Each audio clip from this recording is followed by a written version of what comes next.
Tradicionalmente, una corte real ha tenido muchos puestos importantes que han sido codiciados. Algunos políticos, otros religiosos y otros mucho más personales. Algunos, desde luego, han cambiado con las generaciones hasta prácticamente extinguirse. Uno de esos puestos personales, que ya no se encuentra tan comúnmente, es el de la favorita de un monarca. Estas mujeres tuvieron una influencia tan grande que cambiaron la política y la cultura de su tiempo. Y a continuación yo les presento 10 favoritas cuya historia sigue siendo sorprendente. Comencemos con el caso de Alice Keppel. Nacida en el año 1868, Alice fue hija de nobles y políticos ingleses. Recibió una educación para que tuviera una vida de alta sociedad y, obedeciendo su destino, se casó a los 23 años y tuvo 2 hijas.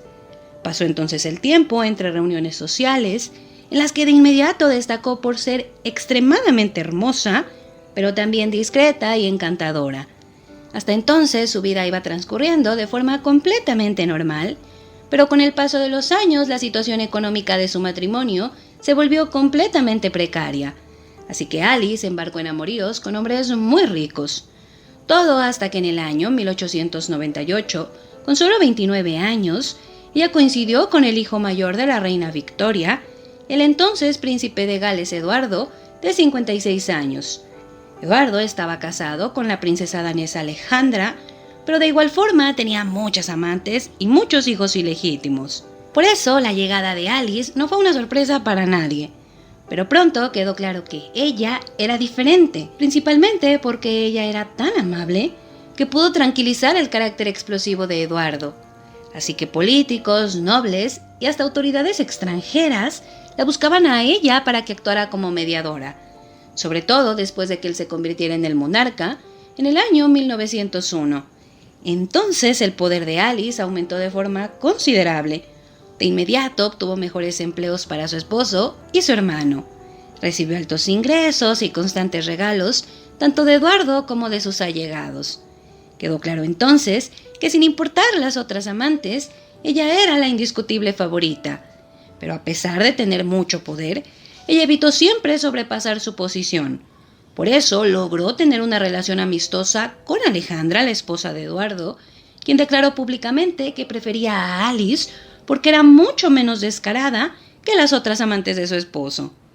Alice acompañó a Eduardo hasta su lecho de muerte en el año 1910, después de lo cual ella fue echada de la corte y pasó su vida en el extranjero. Sorprendentemente, Alice y su esposo permanecieron juntos hasta la muerte y, según testigos, muy enamorados y felices. Él aceptó y perdonó todo el comportamiento de Alice, afirmando que no le importaba, porque al final ella siempre volvió a él. De igual forma, él tuvo amantes, pero ambos coincidieron en que su relación iba mucho más allá de todo eso. Alice ha quedado grabada en la historia no solo por ser la amante del rey Eduardo VII, sino porque es la tatarabuela de Camilla Parker, quien es la pareja actual del príncipe de Gales, y cuya historia amorosa, curiosamente, es muy similar a la de Alice. El siguiente caso es el de Bárbara Palmer. El rey Carlos II fue otro monarca famoso por ser mujeriego. Sin embargo, si una de sus amantes se destacó, esa fue Bárbara Palmer. Ella tenía ascendencia legítimamente noble, pero su familia era muy pobre. Por eso el primer matrimonio de Bárbara fue muy poco ventajoso. Su esposo no tenía gran fortuna, no era atractivo ni poderoso. El matrimonio no fue feliz y ella tomó amantes desde el inicio. Fue descrita como una mujer hermosa, con ojos violetas y una boca elegante, pero muy extravagante, de gustos caros y un temperamento muy agresivo. Pero fue su belleza física lo que captó la atención del monarca inglés Carlos II alrededor del año 1660. Ella tenía 20 años y Carlos 30. De inmediato, Bárbara recibió propiedades, títulos, ingresos y puestos reales. Como parte del arreglo, su esposo Roger también se benefició de esto, pero eventualmente el matrimonio se rompió y Bárbara permaneció junto al monarca. Le dio 5 hijos ilegítimos, quien, aunque ya tenía muchos otros, en esta ocasión sorpresivamente decidió reconocerlos y otorgarles títulos. Pronto fue nombrada amante oficial, por lo que se colocó por encima de casi todas las mujeres de la corte. Se inmiscuyó cada vez más en la política y se convirtió en una de las personas que podían influir al monarca. Por eso constantemente era sobornada por embajadores extranjeros, quienes la usaron para influir en las decisiones de Carlos, en lo que ella casi siempre tenía éxito. Y así se convirtió en una de las personas más ricas y poderosas de Inglaterra, tanto que se le consideró la reina sin corona. Eso, naturalmente, la llevó a enfrentarse con la verdadera reina, Catalina de Braganza. Ella era tolerante con su esposo y sus amoríos, pero detestaba a Bárbara por su cinismo. Además, Carlos la había obligado a recibir a Bárbara como su dama. Por eso, Catalina de Braganza casi volvió a su natal Portugal, aunque al final Carlos la presionó tanto que tuvo que aceptar convivir con la amante de su esposo. Pero las mujeres tuvieron severos enfrentamientos, durante los cuales Carlos se negó a darle la espalda a su amante. Por eso y por la falta de hijos, el matrimonio de Carlos y la reina Catalina resultó desastroso. Muchos ministros, incluyendo a Bárbara, lo presionaron para que anulara su matrimonio, pues con la reina fuera de escena, así Bárbara tendría un poder ilimitado. Sin embargo, Carlos se negó a divorciarse de Catalina y eventualmente exigió que se le respetara como la única y auténtica reina. A finales del año 1670, Carlos ya había perdido el interés en Bárbara. Ella también había tomado otros amantes y pronto perdió la mayor parte de sus propiedades y su posición en la corte. Sin embargo, continuó llevando una vida acomodada y optó por casarse en el año 1705 con el general Robert Fielding. Aunque él tristemente solo la usó por dinero, la maltrató y la engañó, al grado de cometer bigamia. Prácticamente arruinada, Bárbara finalmente falleció a la edad de 68 años de insuficiencia cardíaca. A continuación tenemos el caso de Madame Pompadour. Si existe una mujer que marcó la historia real de las amantes en Francia, esa fue Madame Pompadour. Se cuenta que una divina predijo que ella reinaría sobre el corazón de un rey, aunque al inicio de su vida eso parecía muy lejano. Ella provenía de un hogar de clase media alta, lo que le permitió tener acceso a una buena educación. Con solo 20 años se le arregló un buen matrimonio. Tuvo una sola hija que sobrevivió a la infancia, y aunque se cuenta que su esposo estaba profundamente enamorado, ella prefería pasar su tiempo en las más lujosas fiestas del país y las cacerías reales, donde en el año 1745 su belleza llamó la atención del entonces rey de Francia, Luis XV, quien era 11 años mayor que ella. Luis tenía muchas amantes, todas muy hermosas, pero la diferencia es que Pompadour era la única mujer que lograba entretener al monarca, quien siempre se quejaba de estar aburrido. Al poco tiempo, Pompadour lo convenció de que su esposo era un hombre agresivo y celoso, por lo que el enamorado monarca la instaló en el Palacio de Versalles, convirtiéndola de inmediato en su amante favorita y dándole el título oficial de la Marquesa de Pompadour. Luis, naturalmente, tenía a su reina, María, de origen polaco, quien había sufrido las infidelidades de su esposo durante todo su matrimonio. Y al inicio hizo todo por rechazar a Pompadour, quien sin embargo le mostró tanto respeto a la reina que las mujeres desarrollaron una relación cordial. Aunque aún así Pompadour fue rechazada por los hijos legítimos del rey, quienes no le dirigían la palabra. Al inicio pasó lo mismo con otros nobles franceses, aunque eventualmente al notar que ella era tan importante para el rey, ellos fomentaron una amistad con ella. La corte la respetaba y se dice que su popularidad llegó a superar a la de la reina.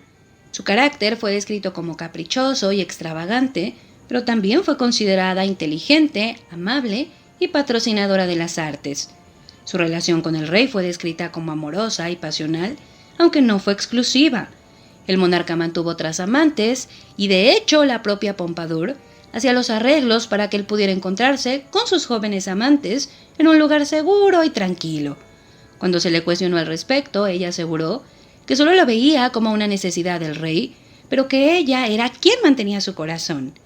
Además, solo 5 años después de haberse convertido en amante del monarca, Pompadour dejó de dormir con él. Esto debido principalmente a que la salud de ella no era buena. Había tenido 3 abortos seguidos que se cree le dejaron secuelas graves que le impedían tener relaciones sexuales. También ese año se cuenta que Luis intentaba cambiar su vida y volverse un poco más recto. Pero ese no fue el final de la relación, pues sorpresivamente Pompadour mantuvo sus ingresos y su puesto de favorita, aunque ahora era la amiga del rey, Y aunque se esperaba que en ese nuevo puesto ella perdiera un poco de su poder, eso no pasó. De hecho, su influencia aumentó tanto que ella causó la caída de importantes políticos que eran sus enemigos y también consiguió mejores puestos para sus aliados. Su influencia en el rey era tan grande que los diplomáticos austriacos le pidieron que interviniera para que se creara un tratado entre Francia y Austria, situación en la que ella tuvo éxito. Desde entonces quedó claro que los diplomáticos que querían llegar al rey tenían que pasar por ella.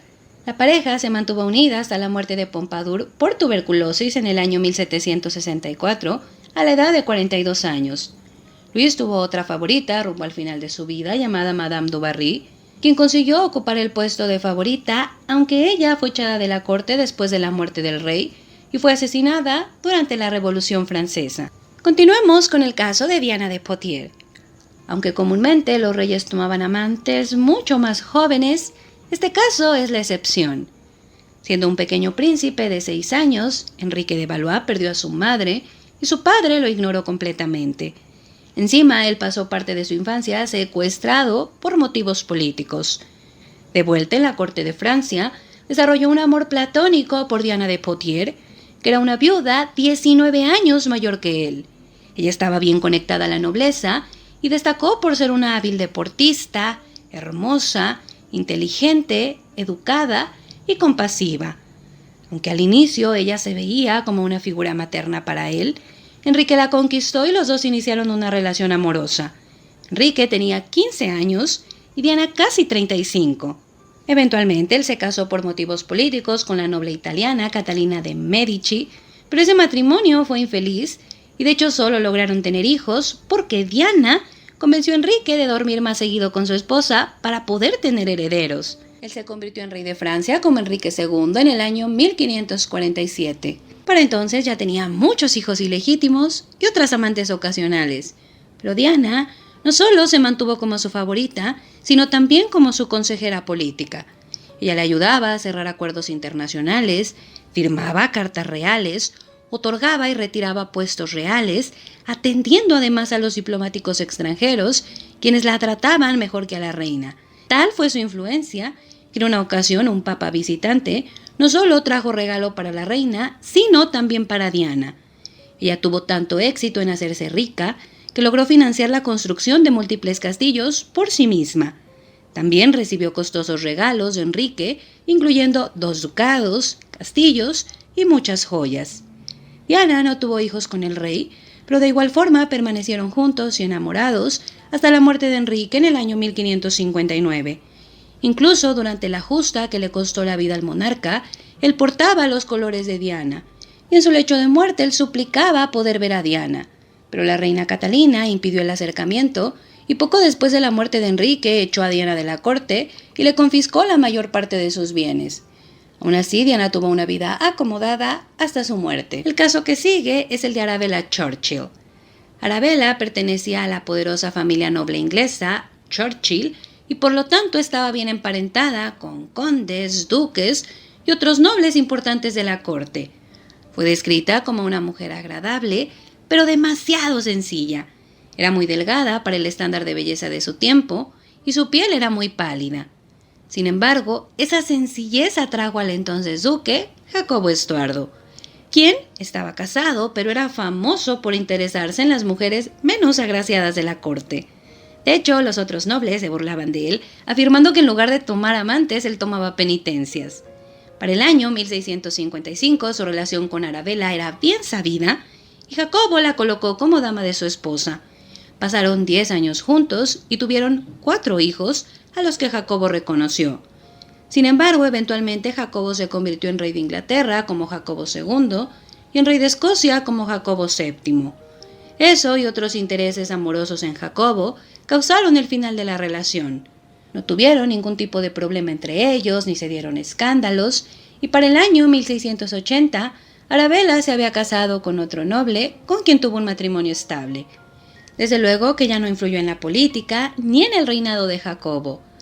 Pero de los hijos que tuvieron, descienden personajes muy importantes, como por ejemplo, Diana Spencer, quien fuera princesa de Gales, y la duquesa de Alba, Cayetana Fitzjames Estuardo, quien fue la persona con más títulos nobiliarios en su tiempo. Continuemos con el caso de Madame de Montespan. Señalado por ser muy lujurioso, el rey Luis XIV de Francia tuvo muchas amantes a lo largo de su reinado y con casi todas ellas tuvo hijos, además de una historia muy interesante. Pero Montespan fue la más escandalosa de todas. Ella provenía de una familia noble, por lo que creció en un entorno rico y sofisticado. Se le arregló un matrimonio en el año 1663 con el marqués de Montespan. Tuvieron hijos, pero la pareja no era especialmente unida. Ella consiguió un puesto como dama de Henrietta, la duquesa de Orleans, quien era nada menos que la cuñada del rey de Francia. Con ello logró entrar a la corte, que resultó ser un lugar lleno de intrigas y problemas. Pero en ese entonces Madame fue descrita como una mujer extremadamente hermosa, con ojos azules, cabello rubio y un cuerpo voluptuoso que entraba perfectamente en el estándar de belleza de su tiempo. Por eso, de inmediato se convirtió en una mujer admirada, pero también muy querida por su sentido del humor y su talento para la conversación. De inmediato se hizo amiga de la entonces favorita del rey, Luisa de la Vallière, y en esa posición captó la atención de Luis XIV, quien solo era 2 años mayor que Montespan.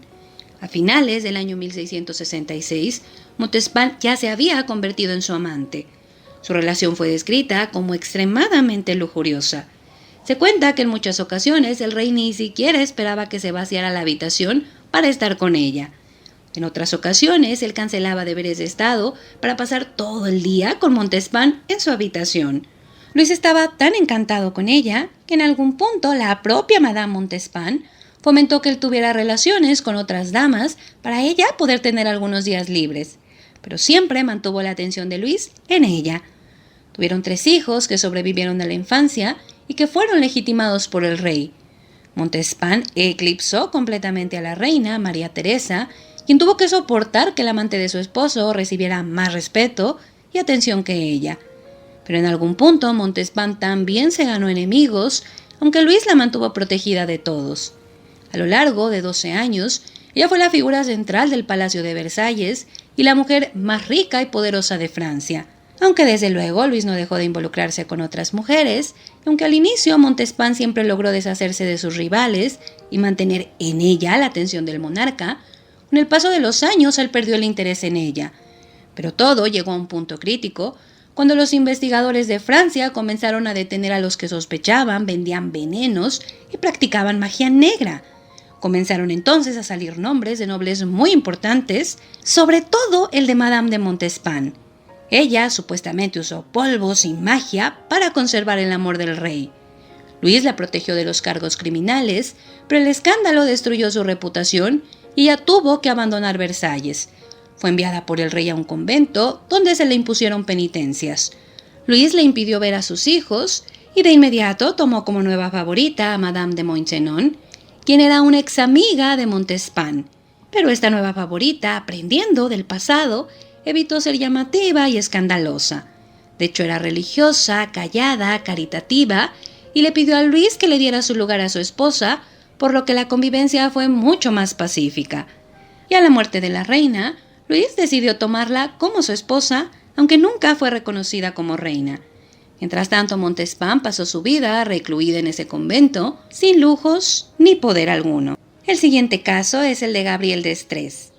Gabrielle era hija de nobles franceses que estaban tan bien posicionados en la corte que educaron a su hija en ese lugar.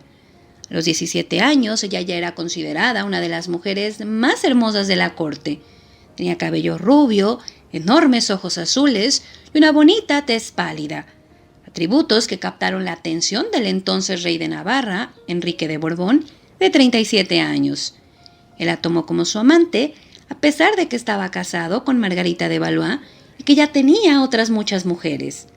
Pero de inmediato Gabrielle se colocó como una de las principales amantes del monarca. Pero a diferencia de las otras muchas familias de la época, la familia de Gabrielle no estaba contenta con este arreglo. Por eso, para el año 1592, su padre le arregló un matrimonio con otro noble, esperando que así se terminara el amorío con el rey.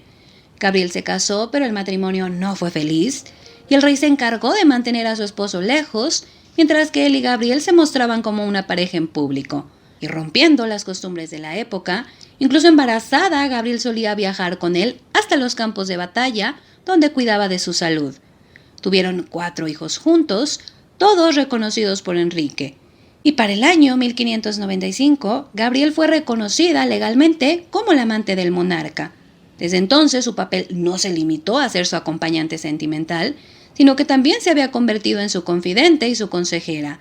Él confiaba tanto en ella que Gabriel terminó convenciéndolo de convertirse al catolicismo, con lo cual Enrique logró hacerse con la corona de Francia como Enrique IV. No conforme con eso, Gabriel también se convirtió en una participante activa de las disputas religiosas de la época, haciendo alianzas y estructurando tratados. Su participación fue tan destacada que Enrique la describió como la más brillante de mis asesores. Luego de casi 10 años de relación, Enrique solicitó formalmente la anulación de su matrimonio con Margarita y le propuso a Gabriel matrimonio. Tristemente, ella falleció pocos días después de aceptar la propuesta por complicaciones con un embarazo. Sin embargo, muchos sospecharon que la Liga Protestante había ordenado su envenenamiento. Enrique quedó devastado y ordenó que fuera enterrada con todos los honores de una reina. Él eventualmente se casó con María de Medici, con quien tuvo a su heredero, el futuro Luis XIII de Francia. Continuemos con Odette de Chamdiver. En este caso, a diferencia de la aplastante mayoría, nuestro rey en cuestión, Carlos VI de Francia, tenía un matrimonio feliz con su reina Isabel de Baviera, a pesar de que fue un arreglo político. Intercambiaban correspondencia cuando estaban lejos, enviaban regalos, y su convivencia era extremadamente cercana. Sin embargo, en el año 1392, con solo 24 años, Carlos desarrolló una extraña enfermedad mental que lo hacía comportarse de forma inexplicable y agresiva. Con frecuencia rechazaba la compañía de su esposa, a quien según algunos testigos llegó a maltratar de forma física. Con el paso de los años, ella tampoco deseaba estar cerca de él, y en lugar de eso se involucró en la política y se relacionó con otros nobles. De modo que el matrimonio quedó hecho pedazos, y la reina se convirtió en una persona extremadamente polémica. Los encuentros con su esposo eran incómodos y desafortunados, por lo que ella decidió conseguirle un amante, y aquí es donde aparece en escena Odette. Era una mujer perteneciente a la nobleza borgoñesa, cuya familia era enemiga del rey Carlos, pero aún así ella fue elegida por su juventud y su belleza. Al inicio, Carlos, sumergido en la locura, no notó la diferencia entre Odette y su esposa, pensando que él seguía durmiendo con la reina, por eso a Odette se le apodó la pequeña reina. Pero para sorpresa de todos, Odette, de solo 17 años, resultó ser paciente y dulce con el enfermo rey, 22 años mayor que ella. Él eventualmente se dio cuenta de que ella era otra mujer y desarrollaron un afecto genuino. Ella se convirtió en la única persona capaz de tranquilizarlo y consiguió mantenerlo estable durante varios años. Lo entretenía con juegos de cartas, con historias y con música. Se convirtió entonces en amante oficial, pero ella nunca abusó de su posición para cuestiones banales y aunque obtuvo muchos regalos, dedicaba sus días a cuidar de Carlos. Por eso se volvió muy admirada por su bondad. La pareja tuvo una sola hija y permanecieron juntos hasta la muerte de Carlos en el año 1422. Entonces Odette perdió la pensión y propiedades que le había obsequiado Carlos. Se refugió en Borgoña, donde su rastro se desvaneció, aunque se especula que murió en la pobreza. Su hija fue legitimada por Carlos antes de morir, pero el destino de esa niña llamada Margarita es completamente incierto. Y continuando tenemos a Giulia Farnesio. Reconocida como una de las mujeres más hermosas de su tiempo, Giulia pertenecía a una poderosa familia de Italia y se casó en 1489 con Orsino, que provenía de otra poderosa familia noble. Sin embargo, aunque formaron un matrimonio económicamente acomodado, Giulia consideró a su esposo aburrido y poco atractivo. Poco después, por sus conexiones familiares, ella conoció al entonces cardenal Rodrigo Borgia, quien era 41 años mayor que ella y ya tenía una familia ilegítima con otra mujer. Sin embargo, cautivado por la belleza de Giulia, para noviembre de 1493, Rodrigo la instaló en una propiedad junto a su hija Lucrecia Borgia.